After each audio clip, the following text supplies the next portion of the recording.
some certain elements in the Yoruba nation today have decided to strip them own selves of their own fundamental human rights in Nigeria just because they want to continue to suppress and oppress a certain ethnic group in this country, Nigeria. And they are oppressing that ethnic group at the expense of their own fundamental human rights, their right to live in Nigeria and their right to have a property in Nigeria. Yes, the Yoruba nation that I know today will never ever attain certain leadership positions in this country called Nigeria, just because they want to continue to oppress a certain ethnic group. The Yoruba nation that I know, they are professional betrayers. The Yoruba nation that I know, we specialize in pulling ourselves down. The Yoruba nation that I know, we want to make sure that the child do not survive. Before I continue, this video is for educational purposes, is a verified and first-hand information. It is not anyhow talk. So it is not for any tribalistic something or something of that nature, but it's a way of me trying to highlight and outline some historical mistakes in Nigeria so that we will learn from it, because when humanity refuses to learn from historical mistakes, humanity is likely to repeat the same mistake. If this video is too long, go to my YouTube channel as Social Thinker TV and watch the full video. Now let me go historically.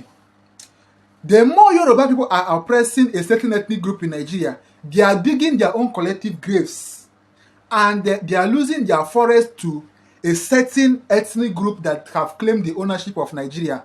Go to Ore today, go to Akure, go to Ilorin and see how Yoruba are losing their lands. All because they... So let me go historically. As of that morning of January 1966, before the military struck, Nigeria had only 4 most senior military officers in the Nigerian army, namely Brigadier Zakaria Mai Malari from northern part of Nigeria.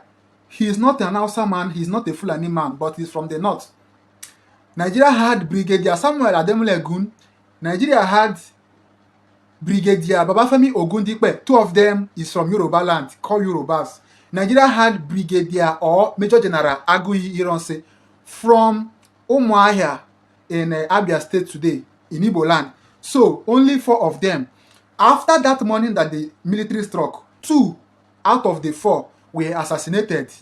Brigadier Samuel Ademulegun, a Yoruba man, was assassinated January 1966, and Brigadier Zakaria Mai Malari from northern part of Nigeria, not Hausa, not Fulani, was assassinated. Remaining only 2 most senior military officers. 1, Brigadier Babafemi Ogundipe from Ogun State, Yoruba land, and Brigadier or Major General Aguiyi Ironsi from Igbo land. Only 2 were alive.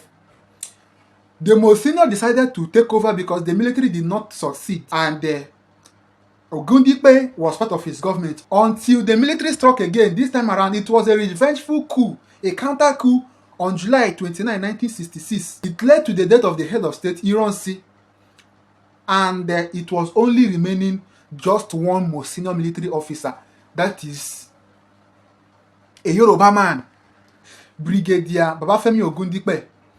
Brigadier Babafemi Ogundipe was pursued from military cantonment in Lagos State because he was the person that is supposed to take control to become the head of state, but they pursued him. The man ran to London just because Fulani want to take over. Nigeria stayed for 3 good days without having a president or a head of state until Lieutenant Colonel Yakubu Gowon was appointed as the head of state on the 1st of August 1966. Instead of a Yoruba man, Brigadier Babafemi Ogundipe, to take place, they deny Yoruba people their rights of taking the leadership of Nigeria. And Yoruba people did not do anything. Remember, the same coup of that July led to the death of Lieutenant Colonel Adekunle Fajuyi, the first military governor of Western Nigeria. Yes, Yoruba people did not talk of that just because they want to continue to suppress the Igbo race. And Yoruba people did not seek for their rights. It also repeated itself in 1990s between a northern officer and a Yoruba officer as well. Again, this time around it was between General Sani Abacha and Lieutenant General Oladipo Dia. Oladipo Dia is a Yoruba man from Ogun State. Instead of Oladipo Dia to take over the leadership control when Babangida left, they decided to hand over to Ernest Shonekan. And when it was time for Ernest Shonekan to leave, it was Oladipo Dia, a Yoruba man, that was supposed to take over leadership control because he was the chief of staff in the Nigerian army. But Abacha took over, thereby stripping the right of a Yoruba man and the right of the entire Yoruba race. Because Oladipo Dia is not from certain ethnic group that have claimed the ownership of this country, Nigeria. That is how Yoruba race sold their rights. And they do not want to advocate for their rights because they want to continue to suppress the Igbo race. Oladipo Dia was arrested in 1997 by Abacha, imprisoned, and was sentenced alongside Olusegun Obasanjo that was arrested in 1995. Two of them is from Yoruba nation, from the same Ogun State. They were imprisoned until two of them were released in 1998 after Abacha was assassinated. Oladipo Dia was stripped of his rank. They disarmed him, discharged him from Nigerian army, and they told him not to use that military rank.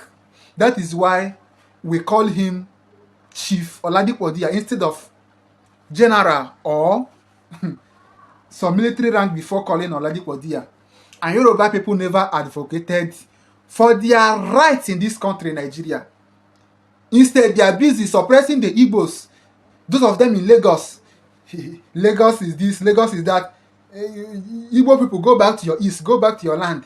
That is how Yoruba race is digging their collective graves because they want to continue to suppress a certain ethnic group in this country, Nigeria.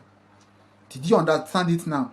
Yoruba people sold their rights at the expense of their own fundamental human rights. Today, go to Ilorin, Kwara State, go to Ore, go to Akure, in all those states, Yoruba land are being taken over by the terrorists. They are being pursued. Yoruba kingdom.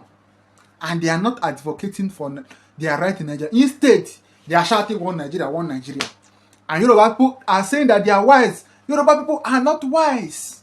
Otherwise, they will not allow an Hausa or a Fulani man to take their right from them in 1996 and in 1993. And they will still keep quiet.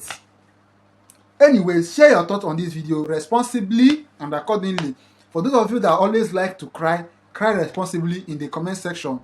And follow Social Thinker of Africa for more updates to whom it is given, since it's expected. Anti-monopoly geographic catalyzing.